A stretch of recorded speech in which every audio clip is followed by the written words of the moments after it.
Good evening, you're watching Breaking Today News right here on Switch TV. I am Lincoln Wambogo. Our sign language interpreter is Tracy Dorcas. Send in your feedback to our SMS line 111 or Switch TV Kenya and Lincoln Wambogo on all social media handles. Now on to the stories of the day. Deputy President William Ruto has said the 2022 election contest has been framed and he is ready for it. This comes a day after the opposition hinted at a possible reunion that will see the former National Super Alliance principals team up as the country approaches the 2022 general polls. DP Ruto says the race is going to be between the coalition of a few political leaders on one side and the alliance of the people on the other. Our senior reporter Clifford Duby with more on the neck and neck race to the House on the Hill. In a political race to the House on the Hill, which will be neck and neck, slowly taking shape are camps that will face off. The contest has now been framed. It is between the coalition of political leaders on one side and the alliance of the people on the other side. Mimi nasimama naye tukisema kwamba tuko tayari kushikana mikono kwa mikono, tutembee bega kwa bega kama Wakenya na tuweke Wakenya mbele ili Kenya iwe kwanza na sisi tufate.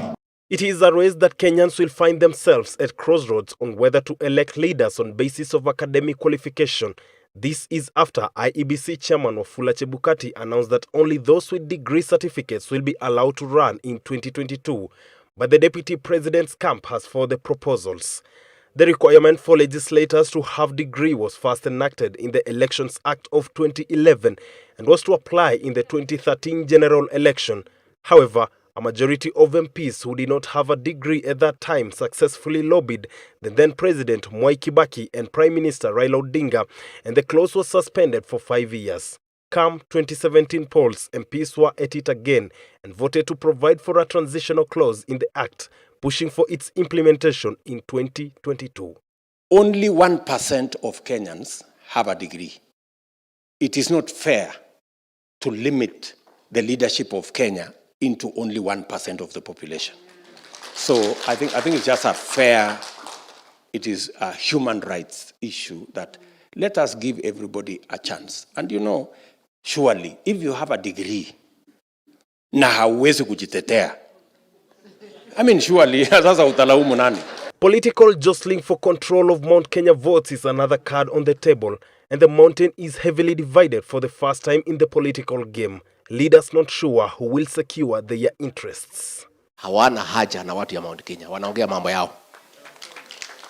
How they will protect their wealth and how they will make more wealth in the next government.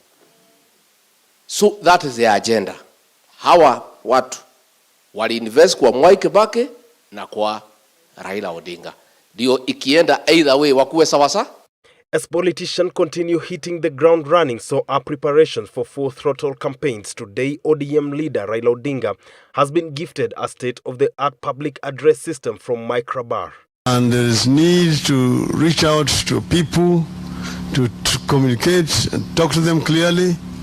And therefore this donation is not something that we take for granted. For a majority of the top crop of politicians, it's now or never. But the DP is adamant that he will trounce his opponents.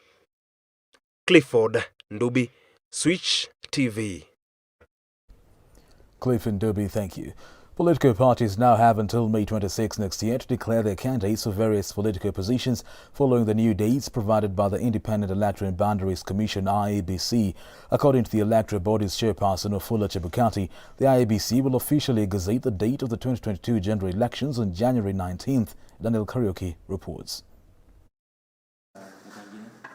It is during the rollout of IEBC's 2022 poll diary, the dates for political party primaries, which would culminate to the drafting of names to fly various party flags in the August 9th general elections that have been affected. Political parties now have until the 26th day of May to declare the candidates for 2022. Initially, political parties were to conduct party primaries, resolve intra-party disputes and submit names of candidates from April 16th, 2022 to May 19th.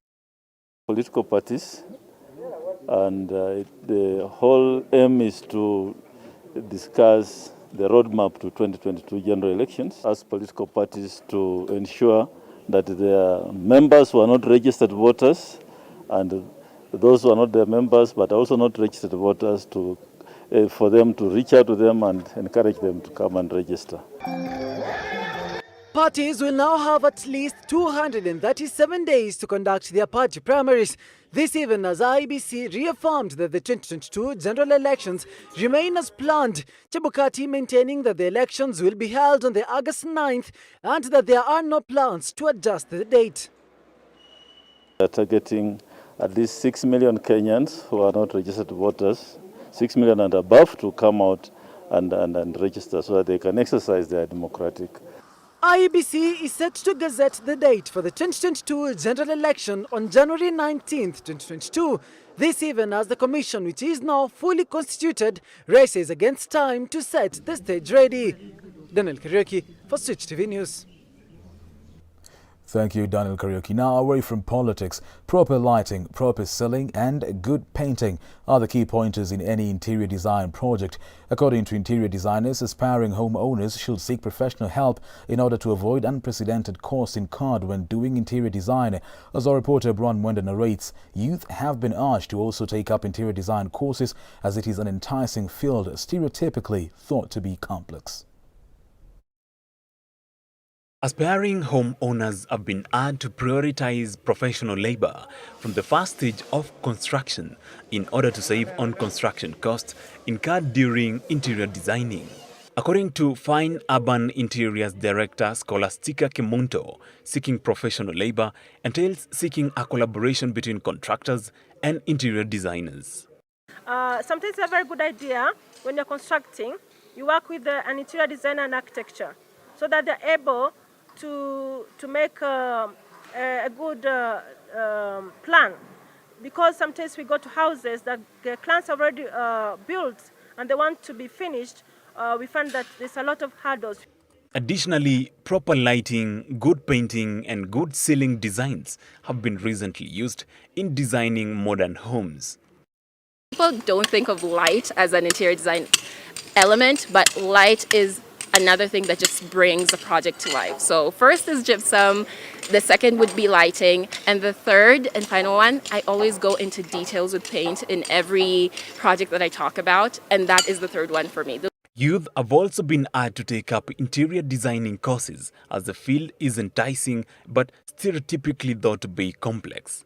What you have to do is really just go out there and take the bull by the horns, because it's not as scary as people perceive it as. It might seem a bit elite because of the types of projects that you tend to see online, but it is something that's very viable, and I think it is a very great environment to teach you a lot of life skills. Interior designing is a very key component in any construction process, but you need to get it right from the first step. Brian Mwenda, Switch TV, Nairobi. Thank you, Bron Mwenda. Kenya has launched Africa's Centers for Disease Control (CDC) in the Eastern Africa Regional Collaborating Center. The launch represents a new frontier for Eastern African nations in the fight against emerging and re-emerging long-standing healthcare threats. Harriet Chimere with more details. In an effort to offer solutions to health challenges in East Africa, the Africa Union Commission, in collaboration with the government of Kenya, has launched the Africa CDC Eastern Africa Regional Collaboration Center to fast, detect and respond quickly and effectively to diseases and outbreaks in the context of COVID-19 and beyond. Secondly, to strengthen regional diseases surveillance systems, for instance, detect transmissions of pathogens across borders to prevent outbreaks. Third, to serve as a platform for information and knowledge sharing. Fourth, to establish a regional lab for undertaking of genomic sequencing, for instance, researching, identifying and understanding variants. The center, launched in Nairobi, is made up of 14 member states from Eastern Africa region and is part of 5 such centers in Central, Western, Southern and Northern Africa. Learning from previous lessons of outbreaks, including Ebola, Rift Valley fever and even COVID-19 within the region, this new center set up in Kenya aims to curb the spread of diseases by ensuring effective preparedness and response to current public health threats. Our weakness lies in the susceptibility to pathogens that recognize no boundaries. And I often say that a mosquito, unlike you and I, does not carry a passport and crosses the borders with or without a passport, with or without malaria-causing effects. The Ministry of Health has asked all partners in the collaboration to ensure policies are put in place to ensure accountability towards achieving proper healthcare in the continent. Meanwhile, 291 people have tested positive for COVID-19, raising the total number of confirmed cases to 249,725.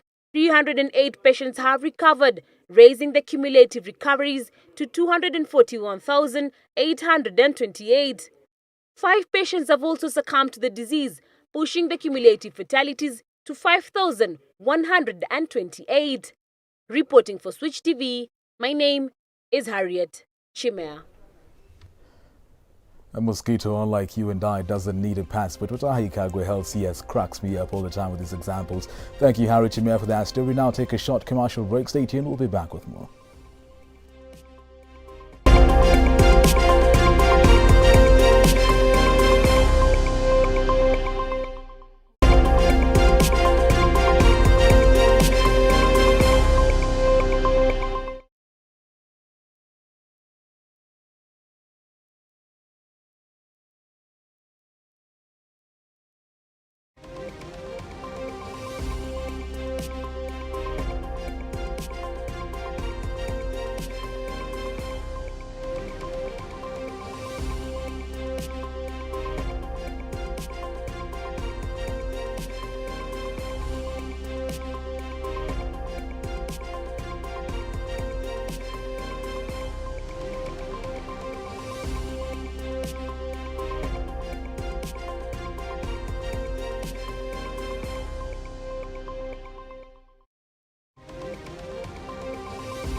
Welcome back and thank you for keeping it Switch TV. Consistency in content creation that relates well with the audience and understanding one's niche are key qualities brands look for while seeking brand influences. According to Peter Kabi, popularly known as Kabi or Jesus, these are key qualities required by young content creators in order to reach the heights of brand influencing. The story is voiced by Boy Chipto and produced by our very own business reporter, Brian Wonder. Hi guys, and praise Jesus! Youth in content creating and aspiring to be brand influencers have been urged to consider growing their brands fast in order to attract other brands. According to Kenyan celebrity vlogger Peter Kabi alias Kabi wa Jesus, consistency in content creation that is relatable to the target audience is key to young content creators who want to do influencing as a career. People do not come to you because you're doing, like you want to market for their brand. People come to you because you have built your brand and now they want to associate their brand with your brand. Kabi says building a niche is important as a niche market could give power to the business. I would encourage young people who are looking to get into influencing as a career. First of all, get your niche, work hard, be consistent. The internet sensation further explains that content that relates well with the audience results in partnerships due to the influencer's brand. For you to become a content creator, a brand influencer, is to make sure that you create content that resonates with the audience. Once you're able to resonate with the audience, you will resonate with the brands. And once you resonate with the brands, then you can get into partnership. He adds that hard work is also key as new products or services inherently appeal to the audience. Chepto Boit, Switch TV. The SHONA community in Kenya officially concluded a fate of staleness in 2020 when they were issued with citizenship by the Kenyan government. They are now on the run to change from their forged Kenyan names the initial SHONA names after being granted the liberty to own a Kenyan identity card. Mariam Jahid reports. The SHONA community, who have been stateless for 6 years now, had to look for ways to survive in Kenya. Tuna regesti wenye majina ya watu wengine. So watoto walisoma na Kikuyu. Wangare, Karaoke na ni mtoto wangu. Hapo sasa. According to Human Rights Officer Robert, the SHONA community are now in process of changing the Kenyan names to their initial SHONA names after they were granted Kenyan citizenship on July this year. SHONAs, they have SHONA names, but they had applied for an ID with a Kenyan name, for example, like a Kikuyu name. So now, for the few of them who had applied, the NRB said that they will need a bit of time to transfer now their biometrics from the name, the original, the names that they had used to apply for Kenyan IDs initially, now into the SHONA names. The personalities that graced the celebration event, the Zimbabwe ambassador Winpeg Moyo and Kino MCA Kimani Wanjiku, have welcomed the government initiative to ensure all SHONAs have acquired identity cards. We should not have people who are stateless. Anyway, we should not have camps. We shouldn't have refugees, no immigrants. We are one people. We want this for Africa to grow. Let's mingle. He did that great historical thing by actually recognizing the need of issuing citizenship to the SHONA people, who are more Kenyans now than Zimbabweans. These coming general elections in 2022 will be their first to participate in. Na jambo ambalo tunatarajia ni kwamba tupate mmoja wetu ambaye ata ingalao kidogo tu atawania kiti cha MCA. Hata kama tutafika kule kwa bunge, lakini kiti cha MCA ama tupate nomination, kwa maana hivi sasa tumetambulika.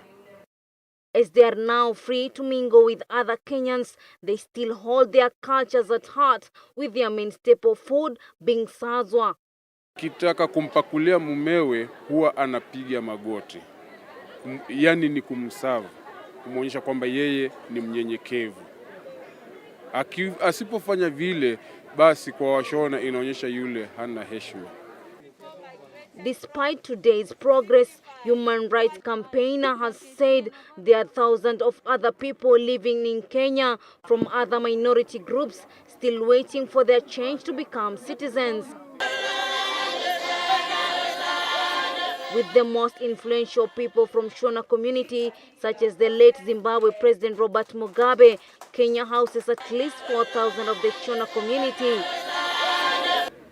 It is all jubilant for Shona community in this country who have gathered here today to celebrate their citizenship with high hopes of enjoying government services. Mariam Jahid, Switch TV, Nairobi. Thank you, Mariam Jahid. UNESCO, in partnership with the University of Nairobi and Mount Kenya University, through funding from the government of Switzerland, will launch a project whose goal is to support students in higher education and tertiary institutions to realize positive sexual and reproductive health outcomes through sustained reduction in new HIV infections, unintended pregnancy, and sexual and gender-based violence. The pilot project will target some 60,000 students at 10 campuses of the University of Nairobi and at Mount Kenya University's Thika campus. The O3 Plus project in higher and tertiary education institutions. And we start this program, which, by the way, is not just for 6 months. That's the first part of it. We will accompany you in this program in the coming years, at least in the coming 3 to 4 years. Now, with the support of these partners, we are able to start this program in Kenya, but also in Tanzania, in Zimbabwe, and in Zambia. And really, I see our role as UNESCO.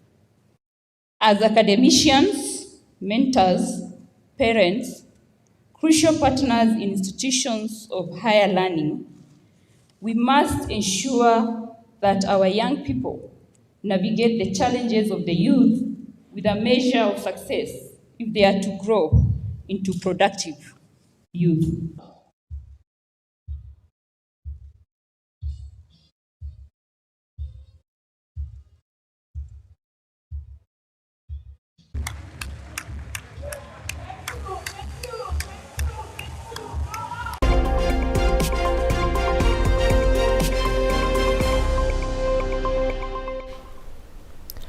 A good day this first day of October, and it's a good day for sports. Two starters are off barely over a fortnight after appointment to lead Harambee Stars in the Qatar 2022 FIFA World Cup qualifiers. Coach ENGIN on Wednesday named his 34-man squad after a Group E double-header against Mali. Now the big question remains, will ENGIN beat Mali despite having a minimal time with the squad? Omar has more. New Harambee Star coach ENGIN is ready to face Mali in Morocco for the FIFA 2022 World Cup qualifiers fixture scheduled on 7th October 2021. According to Firat, the team is determined to do the best in the quest to bag all 3 points next weekend. The former Moldova head coach has named 34-man squad who are currently in the camp waiting for the final cut on Sunday. I'm not going there to lose. I want to go there to have a result. But like I said, most important for us is, the main important thing is that we show character. Al-Duhail point man Michael Olunga is hoping to make an impact and add morale to the squad as he plans to link up with the squad in Morocco later next week. They want to do something. We invited also a lot of new young players here. And I'm very hopeful because I believe especially in young players to give them a chance and to have also something for the future, not only to think about one match, also to give also young players a chance for the future. However, Mali will play their home fixture in Morocco due to COVID-19 fears in their country. The team will be leaving the country on Monday 4th for Morocco to play against Mali on the FIFA World Cup 2022 qualifier. Reporting for Switch TV, I'm Omar Mohammed. Thank you, Omar Mohammed, for that. And now, still on matters local, the Grandpa 1 MILLI Super Cup was officially kicked off today with the 1648 FC handing Kibra Golden a 2-0 loss in an enticing encounter that saw both sides have a fair share of equal chances, but 1648 turned out to be the stronger side. The competition, which seeks to nurture grassroots talent, has ensured that no NSL or KPL player is involved. The tournament will run for 2 months with the winner bagging a whopping 1 million prize money.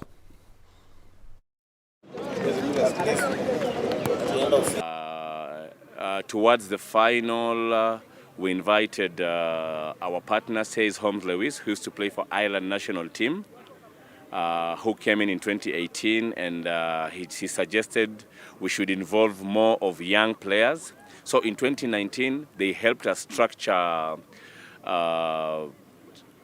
more of an academy for players between the age of 5 to 7 years old. Yeah, so in 20 don't involve players from NSL and Premier League. At least from the lower leagues, they are accepted. So with Grandpa Super Cup, from the prize we are giving, it's something worth it. That's why we are calling it Grandpa 1. Now we shift gears to matters athletics, where this Sunday all eyes will be in London for the London Marathon, one of the biggest events in the history of athletics. Kenyans who will be participating in the race include Bridget Kosgei, Ruth Chepngetich, Evans Chebet and Vincent Kipchumba. Kenyans will expect stiff competition from Ethiopia, who have also shown their marathon prowess this season. Last year was